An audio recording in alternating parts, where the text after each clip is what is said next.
রাজধানীর ব্যস্ততম নগরীর অন্যতম প্রাণকেন্দ্র গুলিস্তান, যেখানে সড়ক ও ফুটপাতে চলে কোটি টাকার ব্যবসা। এখানে নিম্নআয়ের মানুষের একমাত্র কেনাকাটার প্রধান জায়গা। সাম্প্রতিক সময়ে শুরু হয়েছে পুরো ঢাকার ফুটপাতের উচ্ছেদ অভিযান। ডিএমপির এই উদ্যোগকে স্বাগত জানিয়েছে নগরবাসী। এটা তো ভালো সাধারণ মানুষের জন্য, কিন্তু এটা তো অস্থায়ী ভিত্তিতে আজকে উঠানের পর আগামী দিন আবার বসে যাচ্ছে, এইটাই হলো সমস্যা।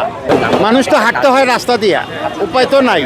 এখন মাঝখান দিয়ে ওইটা পরিষ্কার থাকলে তাহলে মানুষ যাইতে পারবে, কিন্তু এখন রাস্তায় নামবে না, গাড়িও পাশে দাঁড়াবে না। এটা চলমান থাকতে হবে এবং স্ট্রংলি থাকতে হবে, যেটা আগামী দিন আপনার না বসতে পারে। ফুটপাত উচ্ছেদ অভিযানে বিপদে পড়েছে হাজার ব্যবসায়ী। তাদের আত্মনাদ পুনর্বাসন করে উচ্ছেদ করা হোক, না হয় কঠোর আন্দোলনে নামার হুঁশিয়ারি দিয়েছেন ব্যবসায়ীরা। আমাদের প্রত্যেকের ফ্যামিলি এখন কষ্ট চলতে আছে এবং আরো ভয়াবহ হবে।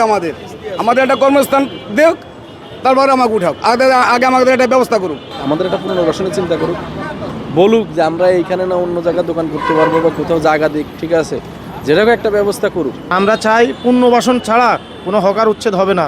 পুনর্বাসন করবে, তারপরে আমাদেরকে যেখানে আমাদেরকে পুনর্বাসন করে দেবে আমরা ওইখানে যাব।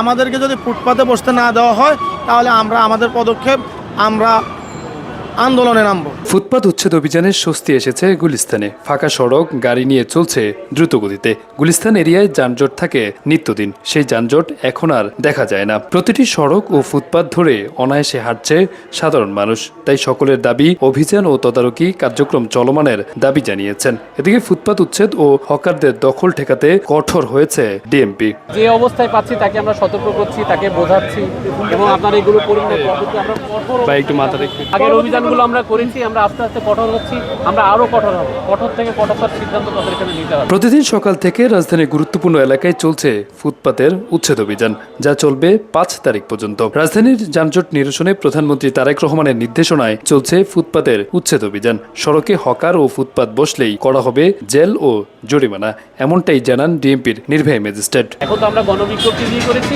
তখন আমরা হঠাৎ করে করবো এবং তখন আমরা কাউকে অ্যারেস্ট করবো, সাজা দেবো এবং ইনস্ট্যান্ট সাজা দেবো।